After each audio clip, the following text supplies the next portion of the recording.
पिंटू रोशनापुर गांव में रहता था।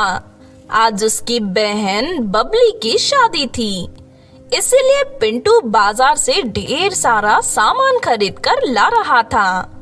उसने सारा सामान एक टैक्सी में रखा। कहाँ जाना है तुम्हें? रोशनापुर गांव चलोगे क्या तुम? उधर बबली पिंटू का इंतजार कर रही थी।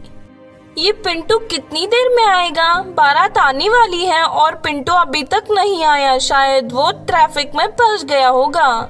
शाम हो गई, लेकिन पिंटू वापस नहीं लौटा। बबली ने उसे फोन किया, लेकिन पिंटू फोन भी नहीं उठा रहा था। बबली ने सारी बात अपनी फ्रेंड नेहा को बताई। पिंटू कौन से रास्ते से बाजार गया था, बताओ मुझे बबली।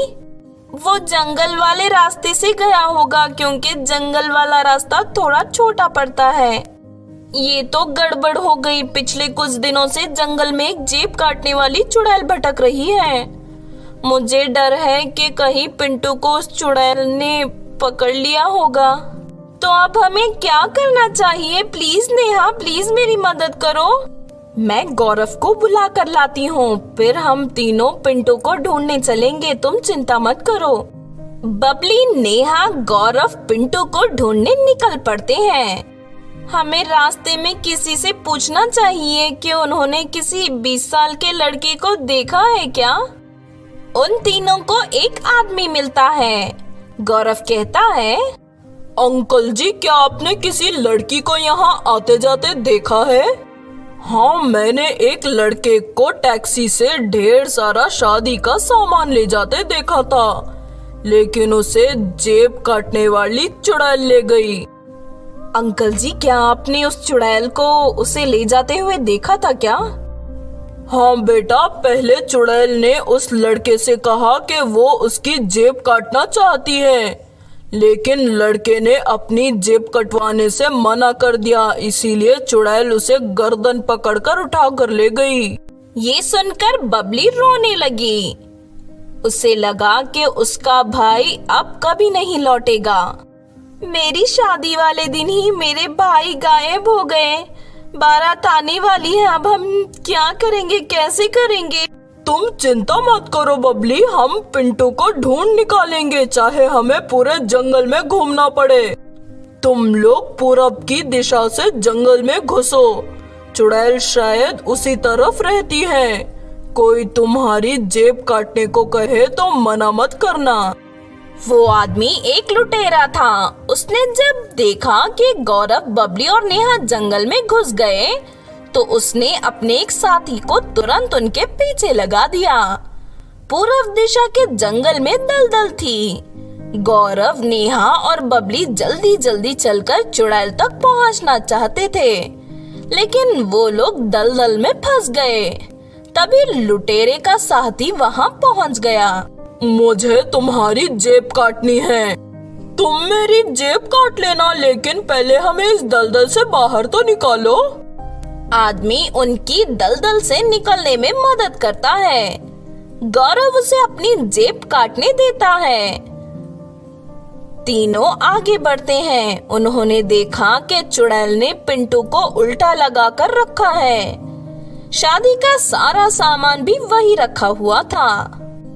अगर तू मुझे जेब काट लेने देता तो मैं तेरा मांस नहीं खाती, लेकिन तूने जेब कटवाने से इनकार कर दिया। अब मैं तुझे भूनकर हरी चटनी से तेरा मांस खाऊंगी। मुझे मत मारो, आज मेरी बहन की शादी है। मेरा वहाँ जाना बहुत जरूरी है। बारात आने वाली होगी। तुम तो जानती ही होगी कि शादी में कितने पैसे खर्च होते हैं। इसीलिए मैंने तुम्हें जेब काटने के लिए मना कर दिया। तुम लोगों की जेब क्यों काटती हो? तभी गौरव, नेहा और बबली चुड़ैल के पास पहुंचते हैं। मेरे पिताजी एक जेब कतरी थे। एक बार जब मैं छोटी थी तो मेरे पिता ने एक आदमी की जेब काटने की कोशिश की। उस आदमी ने मेरे पिताजी को पकड़ लिया और उनकी डंडे से खूब पिटाई लगाई। उन्होंने उन्हें इतना ज्यादा मारा कि उनकी मौत हो गई। इसीलिए अब मैं लोगों की जेब काट कर उनसे बदला लेती हूँ। जो अपनी जेब कटवाने से इनकार करता है, मैं उन्हें भूनकर कच्चा चबाकर भी खा जाती हूँ। चुड़ैल, मेरे भाई को छोड़ दो। अगर तुम चाहे तो मेरी जेब काट सकती हो, मेरा सारे गहने ले लो। तेरे पास तो जेब ही नहीं है, जेब तो आदमियों के पास होती है। कोई बात नहीं, अगर तुम्हें पैसे चाहिए तो तुम गहने ले लो, लेकिन पिंटू को छोड़ दो। आज उसकी बहन की शादी है। अगर तुम पिंटू को मारोगी तो मैं भी यही मर जाऊंगी। मैं अपनी जान यही दे दूंगी।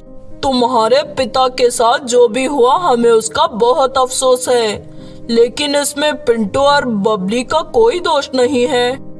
चुड़ैल को उन लोगों पर दया आ जाती है और वो कहती है, दोष तो मेरा और मेरे पिताजी का भी कुछ नहीं था, बस हम गरीबी में पैदा हुए थे, इसीलिए जेब काटते थे। ले जाओ अपने पिंटू को।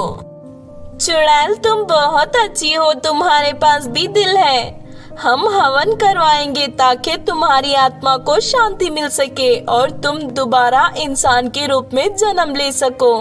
मेरी शादी है आज, तुम भी मेरी शादी में जरूर आना। इतना कहकर वो लोग पिंटू को लेकर वहाँ से चले जाते हैं। बबली की शादी हो जाती है और वो खुशी खुशी रहने लगते हैं। तो आपने देखा फ्रेंड, जेब काटने वाली चुड़ैल की कहानी। अगर ये कहानी आपको अच्छी लगी हो तो जरूर लाइक करें और हमारे चैनल को सब्सक्राइब भी कर लें। और हाँ दोस्तों, कमेंट करके जरूर बताना कि आपको कहानी कैसी लगी।